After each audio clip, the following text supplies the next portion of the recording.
Hello dear student, मैं कमलेश शर्मा एक बार आप सभी का फिर से स्वागत करता हूं निकी केमिस्ट्री क्लासेस में। और आज बेटा हम ऑर्गेनिक केमिस्ट्री का यूनिट नंबर 13 एमीन लेकर आए हैं। तो आज पढ़ते हैं एमीन से लेकर। तो देखो बेटा, सबसे पहले हम बात करते हैं कि एमीन कहते किसे हैं। सिंपल है बिल्कुल बेटा। होता क्या है कि जो आपके एमीन है बेटा वो अमोनिया के डेरिवेटिव्स हैं। अब अमोनिया के डेरिवेटिव्स हैं ना, तो उनको ही हम एमीन कहते हैं। तो अब कैसे बात करते हैं, जैसे सपोज है क्या बेटा, जैसे मान लो अगर आपके पास कोई अमोनिया है, जैसे ये आपका अमोनिया का मॉलिक्यूल है। तो अमोनिया के मॉलिक्यूल में क्या होता है बेटा, ये जो आपको हाइड्रोजन दिख रहे हैं, ये हाइड्रोजन किसी एल्किल या हम ये कह दें कि एरिल ग्रुप द्वारा क्या हो जाए, सब्सटीट्यूट हो जाए, अलग हो जाए, उनके द्वारा हटा दिए जाए। सब्सटीट्यूट होने पर क्या होगा आपका, जब हाइड्रोजन हटेगा कोई एल्किल या एरिल ग्रुप आएगा, तो हमें जो कंपाउंड प्राप्त होगा या कंपाउंड मिलेगा उसको हम बेटा एमीन बोलते हैं। उसको हम क्या बोलते हैं, एमीन। अब ये क्या है बेटा, अगर मान लो यहाँ पर जैसे आपको दिख रहा है कि एक हाइड्रोजन हमने रिप्लेस किया किससे, एरोमेटिक ग्रुप से या एल्किल ग्रुप से। तो हमने क्या किया, एरिल या एल्किल ग्रुप से जब इसको रिप्लेस किया केवल एक को, तो हमें मिला प्राइमरी। अगर मान लो हम दो हाइड्रोजन को एरोमेटिक या एरिल ग्रुप से रिप्लेस करेंगे तो मिलेगा बेटा आपको सेकेंडरी। और या हम कहते हैं कि तीनों के तीनों हमने हाइड्रोजन एटम को एरोमेटिक या एरिल ग्रुप से रिप्लेस कर दिया तो आपको मिलेगा टर्सरी एमीन। चलो तो हम समझते हैं इसको। देखो बेटा, तो लिखा है हमने कि इफ एन एल्किल और aryl group, if an alkyl और aryl group come in place of hydrogen atom of NH3, यानी कि इसका मतलब क्या हुआ बेटा कि अगर हाइड्रोजन एटम को हम हटा दें किससे, अमोनिया से, और किसके द्वारा हटाएं बेटा, किसके द्वारा हटाएंगे हम, एल्किल या एरिल ग्रुप द्वारा हटाएंगे। तो देन द कंपाउंड, फिर हमें जो कंपाउंड मिलेगा उसको हम क्या बोलेंगे बेटा, एमीन बोलेंगे। जैसे समझते हैं, तो लिखा बेटा हमने NH3 अमोनिया लिया, तो यहाँ से हमने क्या किया बेटा, ये देखो दिख रहा है आपको -H, तो एक H निकाला। जब यहाँ से एक H निकलेगा बेटा NH3 से, तो यहाँ पे क्या बचेगा NH2। तो NH2 ये रहा, और ये वाला प्लस R का मतलब क्या है, इसमें हमने R को ऐड किया तो RNH2, तो ये बना प्राइमरी एमीन। अब प्राइमरी एमीन से बेटा एक H निकाल दें, तो यहाँ पर जब एक H और जला जाएगा तो क्या बचेगा NH, तो ये NH और ये वाला R जुड़ गया तो R एक था, एक और आ गया R2। तो यहाँ पर नंबर ऑफ एल्किल ग्रुप कितने हो गए बेटा, 2, तो ये बन गया आपका सेकेंडरी एमीन। ऐसे ही आपका क्या होगा बेटा, सेम ये भी H निकल जाएगा आपका, जब ये H निकल गया तो ये R जुड़ जाएगा तो R3N, तो ये बना आपका टर्सरी एमीन। तो इस प्रकार से आपके प्राइमरी सेकेंडरी टर्सरी एमीन जो है ना रिप्लेस हो, मतलब बनते हैं किससे, हाइड्रोजन के रिप्लेसमेंट से। अब हम बात करते हैं बेटा नोट, कुछ आपकी एमीन्स हैं जो एज ए ड्रग्स हम यूज में लेते हैं, तो वो कौन कौन सी हैं और इसके अलावा उनमें कौन कौन सा एमीन होता है, तो उसकी बात करते हैं। जैसे क्या बेटा, तो पहले है आपका एड्रेनलिन, जो आपका एड्रेनलिन है और आपका इफेड्रिन है। तो बेटा एड्रेनलिन और इफेड्रिन जो है ना, इसका जो यूज है, तो इसको हम यूज करते हैं बेटा इंक्रीज द ब्लड प्रेशर, यानी कि ये क्या करते हैं, ब्लड प्रेशर को इंक्रीज करते हैं। कौन कौन सी हमने बताई बेटा, एक तो हमने आपको इफेड्रिन बताई और एक हमने आपको बेटा क्या, एड्रेनलिन बताई। तो एड्रेनलिन और जो आपका इफेड्रिन है, ये दो एमीन ऐसे हैं जो ब्लड प्रेशर को क्या करते हैं बेटा, इंक्रीज करते हैं। और ये आपका क्या है बेटा, एक प्रकार का टर्सरी एमीन है। ये क्या है, एक प्रकार का आपका टर्सरी एमीन है। सेकंड अगर हम बात करें बेटा नोवेकेन की, सेकंड जो आपका है ड्रग्स है वो क्या है, नोवेकेन है। तो इसका यूज क्या है, तो बेटा इसका यूज है एनेस्थेटिक्स इन द डेंटिस्ट्री, यानी कि एनेस्थेटिक्स का मतलब क्या होता है बेटा, एनेस्थेटिक का मतलब होता है कि अगर हम इसका इंजेक्शन लगा दें तो फिर व्यक्ति क्या हो जाता है, बेहोश हो जाता है। तो एनेस्थेटिक्स के रूप में हम इसका यूज करते हैं, और वो भी कहाँ पर करते हैं, तो इन डेंटिस्ट्री, यानी कि जो आपके डॉक्टर्स वगैरह होते हैं ना दांतों वातों वाले, वो इसका यूज करते हैं। तो बेटा नोवाकैन जो है ना बेटा आपका टर्सरी और प्राइमरी दोनों प्रकार के अमीनों से मिलकर बना होता है। आगे देखो बेटा हम बात करते हैं बेनाड्रिल की। तो बेनाड्रिल क्या है बेटा, बेनाड्रिल आपका एंटी हिस्टामिन है। बेनाड्रिल क्या है, एंटी हिस्टामिन है, जिसका यूज हम बेटा आप लोग जानते हो जो एलर्जी वगैरह हो जाती है ना, तो एलर्जी वगैरह को खत्म करने के लिए हम क्या करते हैं, बेनाड्रिल का यूज करते हैं, या उसको ही हम बेनाड्रिल का यूज करते हैं, जो किसका होता है बेटा, एंटी हिस्टामिन का होता है, ठीक है ना। इस ये आपका क्या होता है, टर्सरी एमीन होता है। आप तब तक इसका स्क्रीनशॉट लो, फिर आगे बात करते हैं।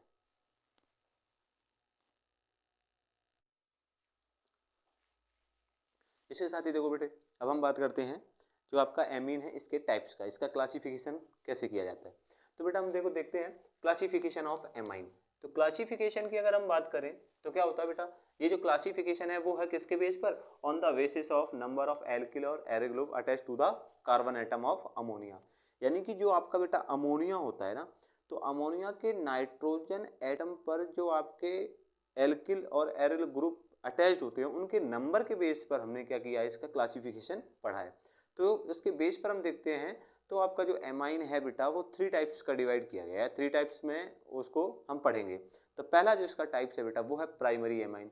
प्राइमरी एमाइन क्या होता है, तो बेटा प्राइमरी एमाइन में क्या होता है कि बेटा जो आपका अमोनिया होता है ना, तो अमोनिया का जो आपका नाइट्रोजन एटम होता है उसके पास केवल और केवल एक एल्किल या एरिल ग्रुप क्या होता है, प्रेजेंट होता है। तो जब बेटा क्या हो, ओनली वन एल्किल या aryl group are attached to the nitrogen atom of ammonia is called primary amine. यानी कि प्राइमरी एमीन में क्या होता है कि जो आपका नाइट्रोजन है ना उस पर एक एल्किल या एरिल ग्रुप जुड़ा होना चाहिए।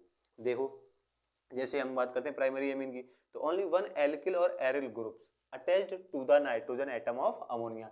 यानी कि अमोनिया के जो नाइट्रोजन एटम होता है ना, अगर उस पर एक आपका एल्किल या एरिल ग्रुप जुड़ा होता है तो उसे हम क्या कहते हैं बेटा, प्राइमरी एमीन कहते हैं। जैसे ये देखो RNH2 या ARNH2, तो देखो एक ही R है एक ही AR है, तो ये है प्राइमरी। अब सेकेंडरी में क्या हो जाएगा, बिल्कुल बेटा सेम डेफिनेशन करनी है। सेकेंडरी में क्या हो जाएगा, बस 1 की जगह क्या कर दो आप 2। टर्सरी में क्या हो जाएगा, 2 की जगह कर दो आप 3, तो हो जाएगा। तो सेकेंडरी में क्या हो जाएगा बेटा, सेकेंड यानी कि 2 एल्किल और aryl groups are attached to the nitrogen atom of ammonia.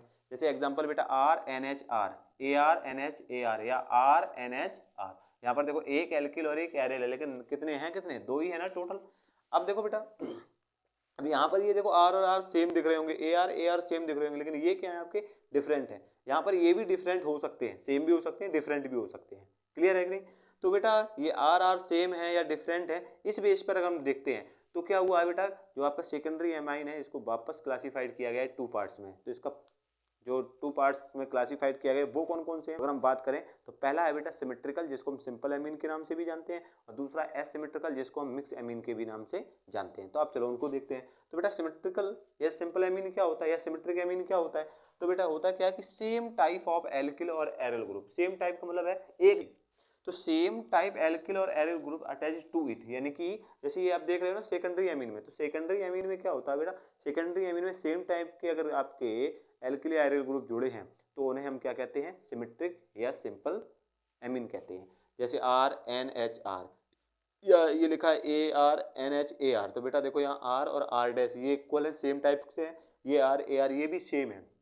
तो जब बेटा सेम ग्रुप सेम एल्किल और एरिल ग्रुप क्या होते हैं, अटैच्ड होते हैं सेकेंडरी एमाइन में, तो उसको हम सिमेट्रिक बोलते हैं। और अगर ये सेम नहीं हो, डिफरेंट हो, तो उसको हम क्या बोलते हैं, एसिमेट्रिक या मिक्स्ड एमीन बोलते हैं। तो एसिमेट्रिक या मिक्स में क्या हो जाएगा बेटा, different types of alkyl aryl groups attached to it, या हम ये कहते हैं कि वन एल्किल और one aryl group attach to it. तो उसे भी जैसे यहाँ लिखा है RNHR डैश, तो यहाँ R डैश क्या है बेटा, इक्वल नहीं है। AR डैश ये भी इक्वल नहीं है, और ये देखो R और ये AR, ये तो आप वैसे भी आपके डिफरेंट है। तो ये रहा आपका सिमेट्रिक और एसिमेट्रिक एमीन। फिर हम बात करेंगे बेटा टर्सरी एमीन की, तब तक आप क्या करो, इसको कॉपी करो, फटाफट स्क्रीनशॉट लो, फिर आगे चलें।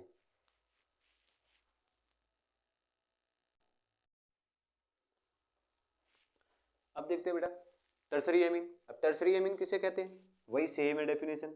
अगर आप यहाँ पर क्या हो जाए बेटा, 3 एल्किल और एरिल ग्रुप से क्या हो जाए, अटैच्ड हो जाए, किस पर, अमोनिया के नाइट्रोजन पर। तो 3 एल्किल और aryl groups are attached to the nitrogen atom of ammonia, तो उसे हम क्या बोलेंगे बेटा, टर्सरी एमीन। जैसे एग्जांपल, जैसे ये रहा बेटा आपका नाइट्रोजन अमोनिया का, और वहाँ पर ये 3 एल्किल ग्रुप, या हो सकता है बेटा नहीं है कि तीनों एल्किल ग्रुप ही जुड़े हो सकता है कि 2 एल्किल और 1 एरिल हो, या 1 एल्किल 2 एरिल ग्रुप हो, या हम ये कह सकते हैं कि तीनों एरिल ग्रुप जुड़े हो। तो ये होता है आपका टर्सरी एमीन। फिर हम देखो बेटा बात करते हैं स्ट्रक्चर ऑफ एमीन की। तो एमीन की स्ट्रक्चर क्या है बेटा, तो सबसे पहले हम अमोनिया की बात करते हैं। अमोनिया में क्या होता है बेटा, एक लोन पेयर ऑफ इलेक्ट्रॉन और 3 बॉन्ड होते हैं जो हाइड्रोजन से बॉन्डेड होते हैं। अब क्या होगा बेटा, हाइड्रोजन का एक नाइट्रोजन का एक H हटाओ, या अमोनिया का एक H वहां पर R जोड़ दो, R या AR जो भी जोड़ना चाहो, तो बन जाएगा ये प्राइमरी एमीन। 2 R जोड़ोगे सेकेंडरी, 3 जोड़ोगे तो टर्सरी एमीन। अब यहाँ पर देखो सबसे अच्छी बात जो है बेटा है कि अगर हम अमोनिया के बॉन्ड एंगल की बात करें तो बेटा इसका जो बॉन्ड एंगल होता है ना, ये होता है 107 डिग्री। कितना होता है, 107 डिग्री होता है। लेकिन होता क्या बेटा, अगर हम प्राइमरी एमीन की बात करें तो क्या होता है, ये बेटा जो आपका आर है ये प्लस आई इफेक्ट शो करता है। प्लस आई इफेक्ट वाले जो ग्रुप्स होते हैं वो क्या करते हैं, प्लस आई इफेक्ट वाले जो ग्रुप हैं वो इलेक्ट्रॉन को रिपेल करते हैं, वो अपने से इलेक्ट्रॉन को दूर भेजना चाहते हैं। तो क्या होता है बेटा, ये एन और आर बॉन्ड के इलेक्ट्रॉन जो है ना वो नाइट्रोजन की ओर जाते हैं। जब ये नाइट्रोजन की ओर जाते हैं तो क्या होता है बेटा, यहाँ पर जब इलेक्ट्रॉनों की डेंसिटी बढ़ जाती है तो यहाँ पर क्या होता है बेटा, इलेक्ट्रॉन पास पास होने से क्या हो जाता है, इनके बीच बॉन्ड एंगल थोड़ा सा इंक्रीज हो जाता है। तो उसका मान क्या हो जाता है, अगर हम उसकी बात वैल्यू की बात करें तो इसकी वैल्यू मोर देन 107 हो जाएगा, यानी कि 107 अंश से ज़्यादा ही हो जाएगा। वही सेम थोड़ा सा इसमें भी बॉन्ड एंगल इंक्रीज हो जाएगा, थोड़ा सा इसमें भी हो जाएगा। क्यों, क्योंकि यहाँ पर एक ही ग्रुप के इलेक्ट्रॉन थे, यहाँ दो ग्रुप के इलेक्ट्रॉन पास पास आ जाएंगे तो उनमें रिपल्सन होगा, इलेक्ट्रॉन पास पास आ जाएंगे तो उसमें क्या है, रिपल्सन ज्यादा होगा। तो इसका मतलब है सबसे ज्यादा बॉन्ड एंगल किसका हुआ, टर्सरी एमीन का। तो रीजन क्या है इसका, कारण क्या है, तो इसका रीजन क्या है बेटा, प्लस आई इफेक्ट। ये प्लस आई इफेक्ट जो है ना ये इनके बॉन्ड एंगल को धीरे धीरे इंक्रीज करता है। अब आगे देखो बेटा, कुछ आपके इंपॉर्टेंट पॉइंट्स हैं, सम इंपॉर्टेंट पॉइंट्स। कौन सा है, तो फर्स्ट नंबर की बात करते हैं कि हाइब्रिडाइजेशन ऑफ नाइट्रोजन।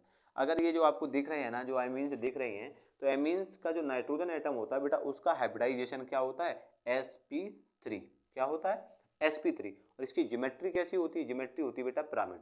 पिरामिड क्यों होती है, वैसे हमें पता है कि sp3 हाइब्रिडाइजेशन की ज्योमेट्री जो है ना वो कैसी होती है, टेट्राहेड्रल होती है। बट बेटा है क्या यहाँ पर एक लोन पेयर ऑफ इलेक्ट्रॉन है ना, तो लोन पेयर इलेक्ट्रॉन की प्रेजेंस की वजह से इसकी जो ज्योमेट्री हो जाती है वो कैसा हो जाती है, पिरामिड।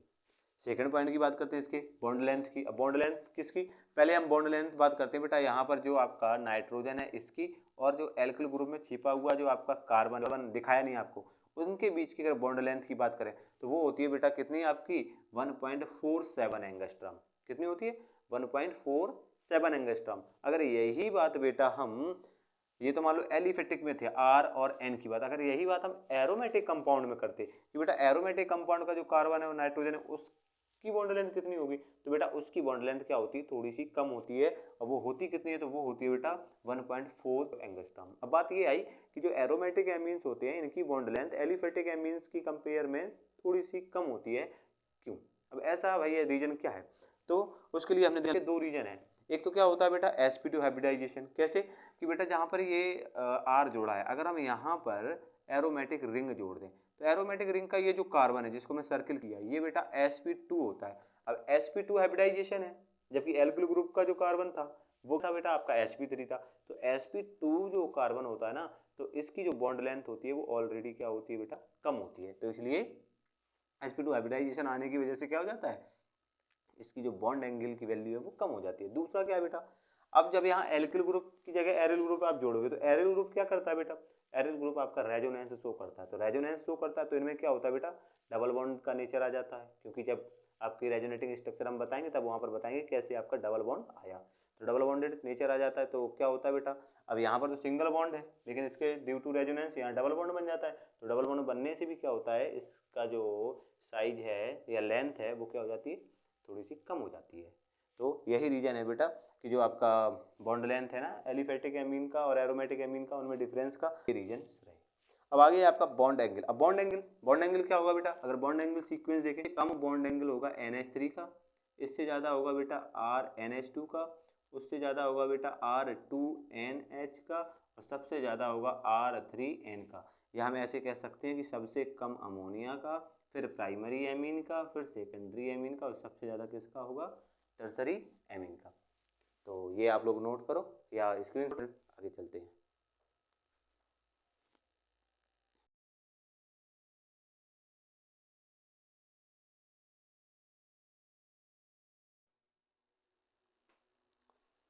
इसके साथ देखो बेटा, बात करते हैं हम अब कुछ एमीन्स हैं उनकी प्रिपरेशंस की बात करते हैं कि भाई एमीन को हम बनाते कैसे हैं। तो देखते हैं, लेट्स स्टार्ट करते हैं बेटा। तो लिखा है प्रिपरेशन ऑफ एमीन। तो सबसे पहली जो प्रिपरेशन है बेटा वो है आपकी रिडक्शन ऑफ नाइट्रो कंपाउंड। आपको क्या करना है बेटा, नाइट्रो कंपाउंड लेना है, मतलब एक ऐसा यौगिक या ऐसा कंपाउंड जिसमें NO2 ग्रुप जुड़ा हो। तो हम क्या करेंगे बेटा, आपका नाइट्रो कंपाउंड लेंगे और उसका क्या करेंगे, रिडक्शन। क्योंकि NO2 O को हटाओ और H को लाओ। तो बेटा आप सबको पता है कि अगर हाइड्रोजन आपका ऐड होता है तो उस प्रोसेस को हम रिडक्शन बोलते हैं, और ऑक्सीजन रिमूव होता है तो उसको हम क्या बोलते हैं, और सॉरी ऑक्सीजन ऐड होता है तो उसको हम क्या बोलते हैं, ऑक्सीडेशन बोलते हैं। तो देखते हैं बेटा, तो हमने क्या किया, नाइट्रो कंपाउंड लिया RNO2 और इसका हमने क्या किया बेटा, रिडक्शन कराया किसके द्वारा, एल्कोहलिक पैलेडियम द्वारा।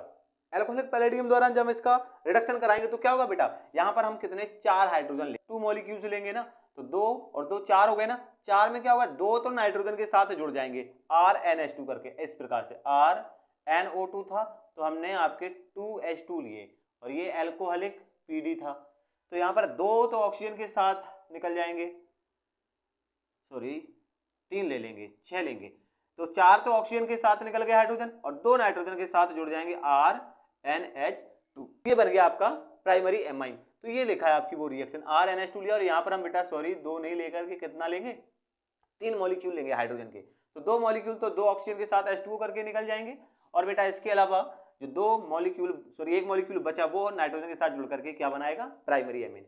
सपोज मान लो बेटा अगर हमने नाइट्रोबेंजीन लिया, मतलब बेंजीन के ऊपर NO2 जोड़ा तो वो नाइट्रोबेंजीन हो गया, इसका भी रिडक्शन वही सेम कराया, यहां पर भी हम क्या करने वाले हैं बेटा 3 मॉलिक्यूल लेने वाले हैं, तो 2 मॉलिक्यूल ऑक्सीजन के साथ H2O करके निकलेगा और 2 हाइड्रोजन नाइट्रोजन के साथ जुड़ जाएंगे, तो इस प्रोसेस को ही हम बोलते हैं बेटा रिडक्शन ऑफ नाइट्रो कंपाउंड। अब इसको लिखेंगे कैसे, हालांकि यहाँ लैंग्वेज कोई ज्यादा बेस मायने नहीं रखती है, तो लेकिन फिर भी हम आपको एक बार बता दें कि when nitro compound are reduced by the palladium, जो आपका नाइट्रो कंपाउंड है इसको हम किसके द्वारा रिड्यूस कर रहे हैं बेटा, palladium, alcoholic palladium, then primary amine is form, this process is called reduction of nitro compound. तो ये रहा आपका, लेकिन यहाँ पर क्या होता है बेटा, यहाँ पर लैंग्वेज का ज्यादा कोई महत्व नहीं होता, ज्यादा इंपॉर्टेंस नहीं रखती है लैंग्वेज, इसलिए आपको ये रिएक्शंस जो है ना वो तैयार होनी चाहिए। अब एक चीज क्या बेटा, मान लो अगर आप यहाँ पर एल्कोहलिक पैलेडियम नहीं ले रहे हो, एल्कोहलिक पीडी अगर आप यहाँ पर कैटालिस्ट नहीं ले रहे हो, तो और कौन कौन से कैटालिस्ट का यूज कर सकते हो, तो बेटा आप SnHCl और FeHCl कैटालिस्ट का भी यहाँ पर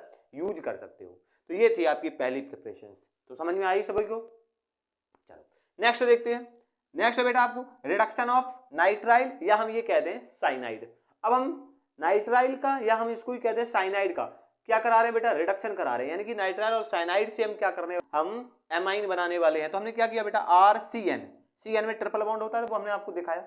अब हम इसका क्या करा रहे हैं, निकिल द्वारा हम या तो रिडक्शन करवाएं, NI द्वारा रिडक्शन कराएं, या फिर आपके पास दूसरा ऑप्शन क्या है, ये तो फर्स्ट ऑप्शन था, ये दूसरा ऑप्शन क्या है कि आप सोडियम अमलगम और क्या लो, एथिल अल्कोहल लो। सोडियम अमलगम एथिल अल्कोहल द्वारा भी इसका रिडक्शन हो सकता है बेटा, और निकिल द्वारा भी क्या हो सकता है, इसका रिडक्शन हो सकता है। करना कुछ नहीं है, बस बेटा आपको कितने 4 हाइड्रोजन लेने हैं, 2 मॉलिक्यूल से ले लो, तो 2 कार्बन के साथ, क्योंकि होगा क्या बेटा RC ट्रिपल बॉन्ड N है ना, तो आप ये डबल बॉन्ड तोड़ोगे ना तो क्या हो जाएगा बेटा, कार्बन की 2 वैलेंसी और नाइट्रोजन की भी 2 वैलेंसी खाली हो जाएंगे, तो एक एक वैलेंसी से एक एक H जुड़ जाएगा, तो यानी कि 2 कार्बन को चाहिए, 2 ही चाहिए किसको, नाइट्रोजन को, तो हम कितने ले लेंगे बेटा 4 हाइड्रोजन ले लेंगे, तो यहाँ पर हम 2H2 ले लेंगे तो 2 जुड़ जाएंगे कार्बन के पास, 2 हाइड्रोजन जुड़ जाएंगे नाइट्रोजन के पास, तो बन जाएगा RH2NH2 जो कि क्या है आपका प्राइमरी एमीन है। तो हम साइनाइड का जो रिडक्शन कराएंगे ना या नाइट्राइल का जो रिडक्शन कराएंगे वो बेटा हम निकिल द्वारा या फिर सोडियम अमलगम और एथिल अल्कोहल द्वारा कराएंगे। क्लियर हुआ, आगे सभी को समझ में। चलो नेक्स्ट देखते हैं बेटा। नेक्स्ट क्या है आपका रिडक्शन ऑफ एमाइड। एमाइड का मतलब क्या होता है बेटा, जहां पर CONH2 ग्रुप मिल जाए वो होता है एमाइड। एमाइड का कैसे रिडक्शन करिए, तो आप उसकी भी बात कर लेते हैं। तो एमाइड के रिडक्शन के लिए हमने क्या किया, एमाइड लिया RCONH2 और इसका बेटा हम रिडक्शन करा रहे हैं लिथियम एल्यूमिनियम हाइड्राइड से। तो हमें करना है क्या बेटा, सिर्फ यहां से ये O निकालना है, यहां से ये O निकालेंगे तो हमें कितने, क्योंकि इस ऑक्सीजन को निकालने के लिए हमें 2 हाइड्रोजन चाहिए और यहाँ पर इस कार्बन की ये 2 वैलेंसी खाली हो जाएंगी दोनों, तो यहाँ पर हमें कितने हाइड्रोजन चाहिए बेटा, 4 चाहिए, क्योंकि 2 तो हम जोड़ेंगे कार्बन के पास और 2 ऑक्सीजन लेकर निकलेगा, तो यही हमने किया RCH2, 2 हाइड्रोजन जोड़ दिए प्लस, और यहाँ से जो ऑक्सीजन निकला वो क्या करेगा H2O करके निकल जाएगा, तो ये भी बन गया बेटा आपका क्या प्राइमरी एमीन। क्लियर हो गया, सिंपल रिएक्शन थी। अब ये जो रिएक्शन है हाफमैन ब्रोमाइड डिग्रेडेशन रिएक्शन, ये बेटा आपकी इंपॉर्टेंट रिएक्शन है। हाफमैन ब्रोमाइड डिग्रेडेशन जो रिएक्शन है ना, ये क्या है, इंपॉर्टेंट है आपकी 2024 के लिए, 2024 के लिए अगर हम देखें तो ये रिएक्शन ज्यादा कुछ इंपॉर्टेंस रखती है। तो देखते हैं बेटा इसमें भी हम क्या करते हैं बेटा, इसमें भी हम आपका एमाइड ही लेते हैं। इस बार हम करते हैं क्या है कि एमाइड की जो रिएक्शन है ना बेटा, वो ब्रोमीन वाटर के साथ एक्वस NaOH के साथ या एक्वस KOH के साथ कराते हैं, तो क्या होता है आपका प्राइमरी एमीन बनता है। कैसे, अब इसको लिखेंगे कैसे, तो क्या हो जाएगा बेटा, amide is react with bromine water and aqueous NaOH then RNH2, या ये हम कहते हैं कि primary amine is form, this reaction is called Hofmann bromide degradation reaction. अब डिग्रेडेशन क्यों बोला हमने बेटा, देखो यहाँ पर R के बाद एक ये कार्बन दिख रहा है ना, तो ये एक कार्बन क्या हो गया, यहाँ कम हो गया, देखो समझ गए ना, डिग्रेडेशन का मतलब क्या होता है, कमी। तो इसका मतलब यहाँ पर एक कार्बन क्या हो गया, कम हो गया, सीधा सीधा RNH2। तो जब क्या हो जाए बेटा, आप कोई मान लो बड़ी श्रृंखला का या बड़ी चेन का कार्बो एमाइड लोगे तो उससे एक कम कार्बन वाला आपको क्या मिलेगा, एमीन प्राप्त होगा। इसलिए हम इसको बेटा हाफमान ब्रोमाइड डिग्रेडेशन रिएक्शन बोलते हैं। अब देखो बनेगा कैसे, RNH2, ये वाला R ये वाला NH2, RNH2 हो गया। अब देखो बेटा 4 NaOH लिए ना, 2 Na और 2 Br, क्या निकल गया, 2 NaBr, 2 Na यहाँ से 2 Br यहाँ से 2 NaBr। अब यहाँ पर देखो बेटा 2 Na बच गए ना, 4 थे तो 2 Na, और यहाँ पर देखो CO लिखा था, CO, यहाँ पे देखो 4 ऑक्सीजन में से 2 और लिए तो क्या हो जाएगा 3, तो बन गया बेटा Na2CO3, वो निकाल दिया। अब देखो बेटा यहाँ पर 2 ऑक्सीजन बचे, क्योंकि 4 थे तो 2 ऑक्सीजन तो हमने किसके साथ निकाल दिए, कार्बन के साथ निकाल दिए, CO3 के रूप में। यहाँ 2 बच गए, 4 हाइड्रोजन, तो 2 ऑक्सीजन और 4 हाइड्रोजन मिलके क्या बनाएंगे बेटा, 2H2O बनाएंगे। क्लियर हुआ। तो इस प्रकार से ये रिएक्शन थोड़ा अच्छे से पढ़ना है। आई होप कि आपको ये समझ में आ गया होगा। बस एक रिएक्शन और है, ग्रेवियल थैलेमाइड सिंथेसिस रिएक्शन, इसके साथ ही आपकी प्रिपरेशंस क्या हो जाएंगी, खत्म हो जाएंगी। तो एक बार इनका स्क्रीनशॉट लो, फिर आगे हम आपको वो भी रिएक्शन बताते हैं।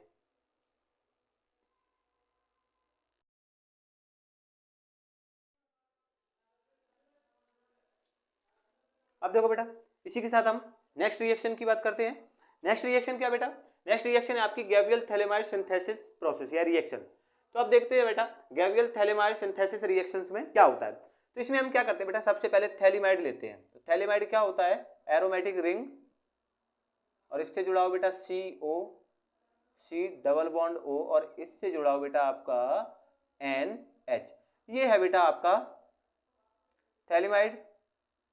अब हम क्या करते हैं बेटा, इसकी रिएक्शन कराते हैं KOH के साथ, पोटेशियम हाइड्रोक्साइड के साथ। तो बेटा जब हम इसकी रिएक्शन पोटेशियम हाइड्रोक्साइड के साथ कराते हैं तो क्या होता है, तो यहां से आपका बेटा H और यहां से OH क्या निकल जाता है, H2O रिमूव हो जाता है, तो यहां पर K आके जुड़ जाता है, तो आपका बनता है पोटेशियम थैलेमाइड। क्या बनता है बेटा, पोटेशियम NK, ये बना बेटा आपका पोटेशियम थैलेमाइड। अब पोटेशियम थैलेमाइड बना, इसका क्या करते हैं बेटा, इसको हम वापस रिएक्ट करवाते हैं एल्किल हैलाइड के साथ। एल्किल हैलाइड के साथ रिएक्ट करवाते हैं तो यहां से पोटेशियम और यहां से X यानी कि हैलाइड, तो क्या निकल जाता है बेटा, पोटेशियम हैलाइड यानी कि KX निकल जाता है, यानी कि पोटेशियम हैलाइड निकलेगा तो ये R यहां जुड़ जाएगा और क्या बनेगा बेटा, ये बन जाएगा आपका एल्किल, ये बनेगा आपका एल्किल थैलेमाइड। क्या बनेगा बेटा, एल्किल थैलेमाइड। अब एल्किल थैलेमाइड बना, अब ये जो आपका एल्किल थैलेमाइड बना इसका हम क्या करेंगे बेटा, यही बता देते हैं। इसकी रिएक्शन जो है ना, इसकी रिएक्शन होगी बेटा एक्वस NaOH के साथ। तो अब होगा क्या बेटा, ये वाला बॉन्ड यहां से ब्रेक करेंगे, ये वाला बॉन्ड यहां से ब्रेक करेंगे, तो इधर तो जुड़, और इस बॉन्ड के इस साइड जुड़ेगा ONA।